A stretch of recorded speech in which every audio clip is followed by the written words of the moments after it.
Chapter 10 is a relatively short chapter on intercultural conflict, so we're only going to be doing one presentation for this chapter. The topic is conflict, something that is inevitable when you're dealing with interactions between human beings, and conflict is something that we see in different ways and on a number of scales. Lots of international conflict that takes place. A lot of that conflict is culturally determined, and it kind of mirrors the history of the world. Conflict is something that's always there, and it can be on a national level. Can be issues that are social issues. There are lots of conflicts that happen in the United States with social issues like abortion, for example. And then what we're going to be talking about here are interpersonal conflicts, and particularly conflicts that arise from differences in culture. So we're going to start by talking about how culture factors in to conflicts between individuals. And culture is something that heightens conflict because it gets down to what we really believe in, what our backgrounds are, what we think our values are all about. So it's an important thing. And as we were talking about in the previous chapter, when we encounter someone from a different culture, one of the things that happens is that we feel a certain degree of uncertainty that can lead to anxiety, that in some cases can lead to hostility, and that's where that conflict comes from. It's not that we start off by deciding that we're going to have a conflict with somebody, they're going to have an argument with somebody, but it develops kind of naturally out of natural human instincts. And conflict is something that is at the core of a lot of films that deal with relationships between people from different cultures.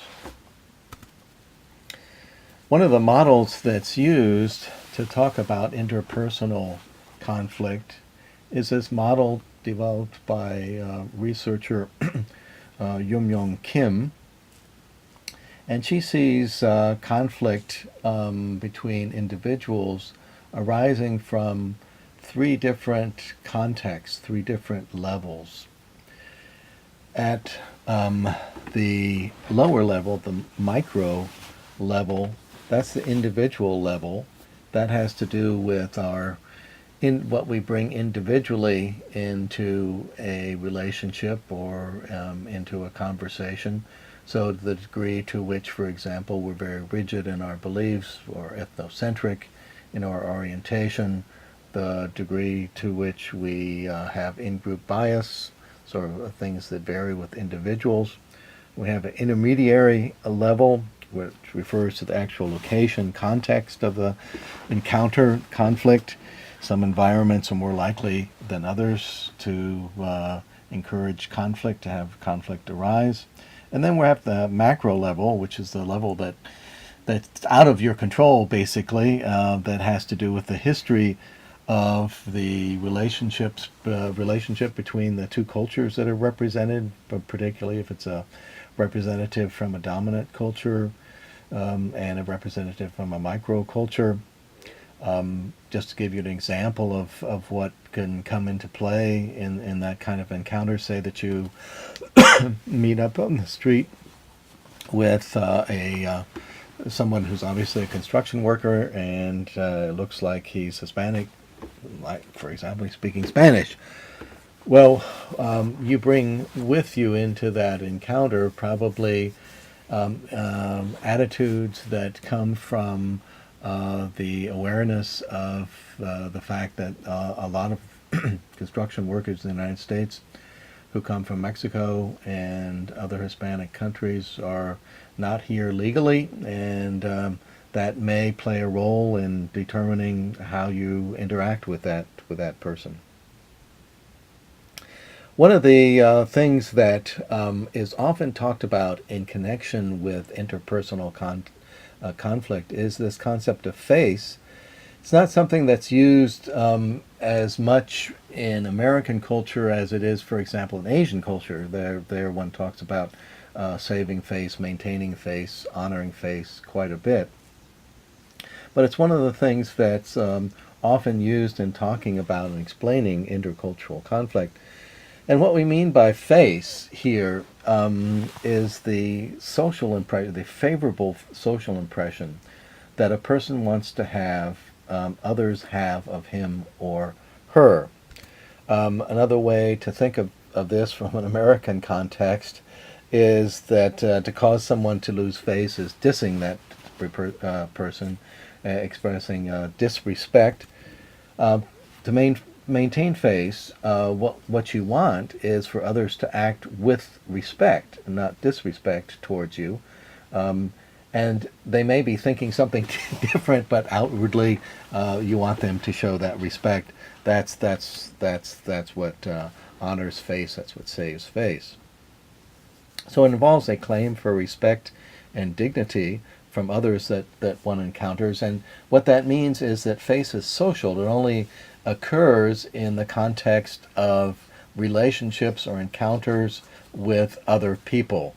So it's different in that respect that from other related concepts, in that it's totally relational. So it's not like, for example, pride or self-esteem that can be seen kind of individually and independent of others.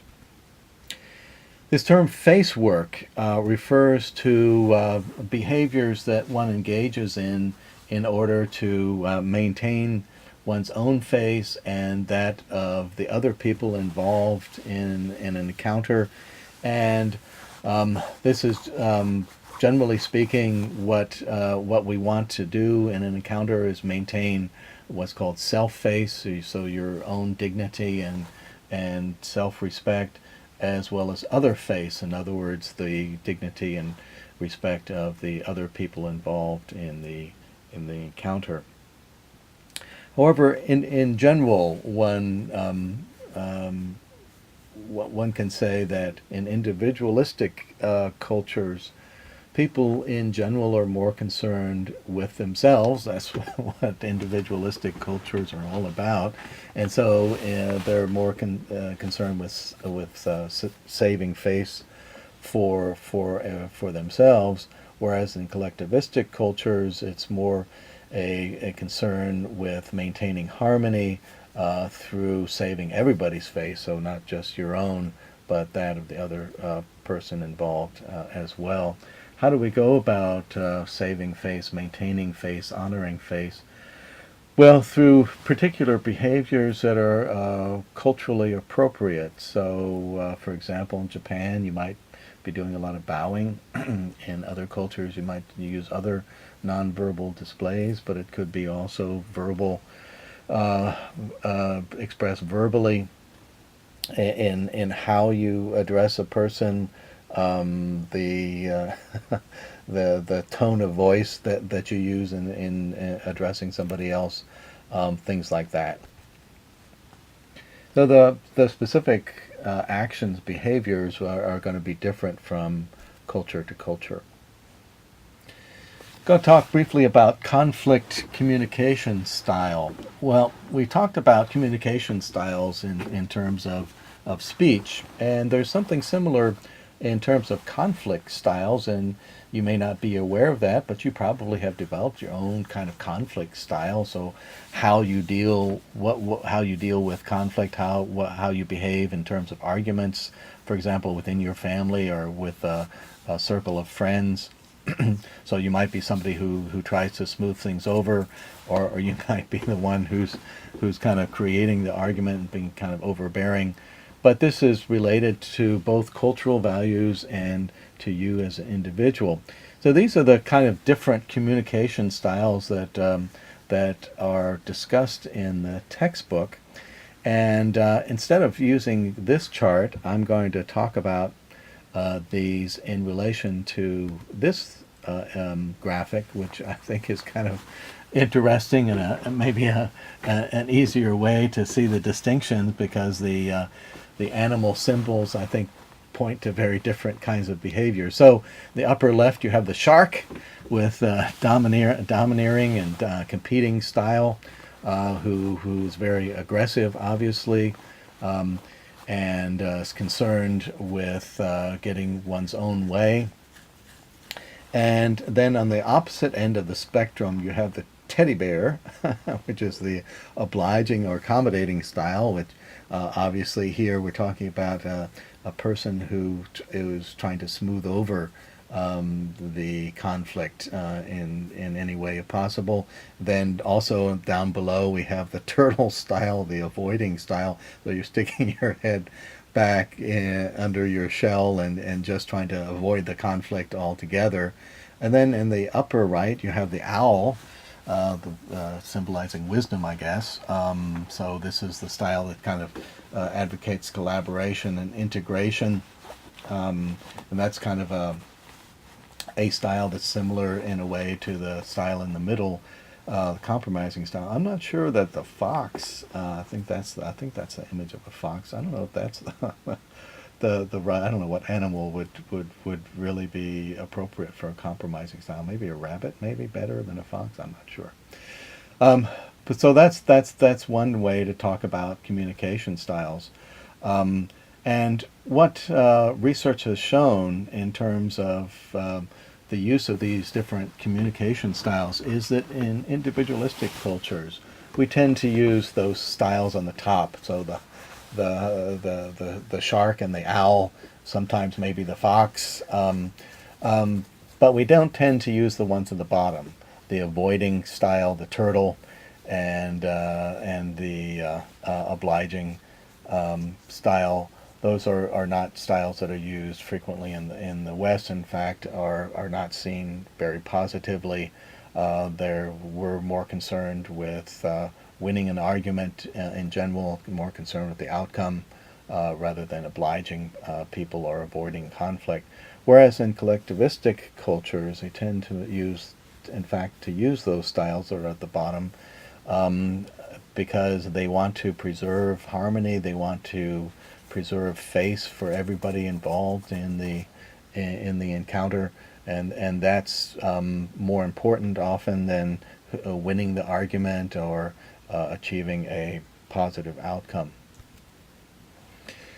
There's this intercultural conflict style inventory that's discussed in the text, and this is seen often as a model that tries to accommodate better Eastern conflict styles.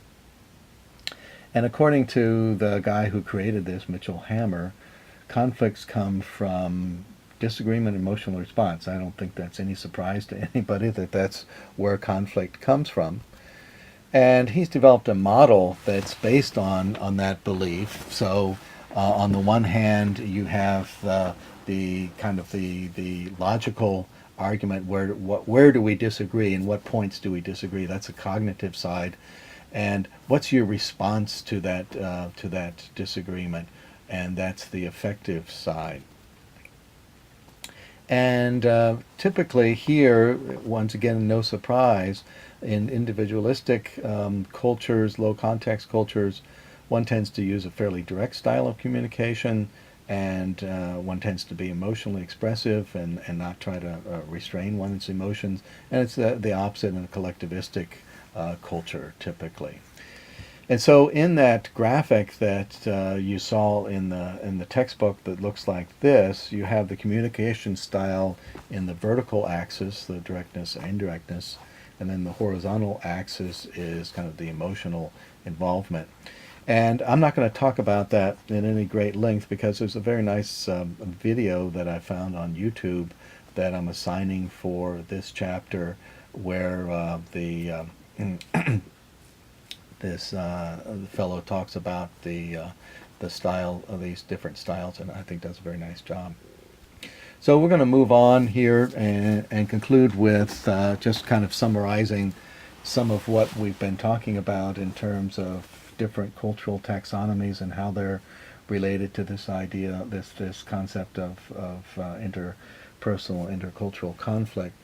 So individualists are outcome oriented. So they want something to come of that conflict, and they're not so concerned with people's feelings. They want people to express their feelings honestly because they feel that that's going to lead to a resolution of the conflict.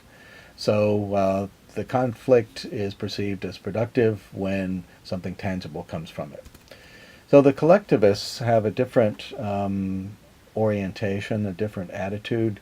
Instead of outcome orientation, it's process orientation, and they're more concerned with everybody keeping face, that harmony is preserved, and if there's no resolution that's productive, that's not as important as the fact that we've all been able to keep our tempers and maintain face, and nobody has won over anybody else.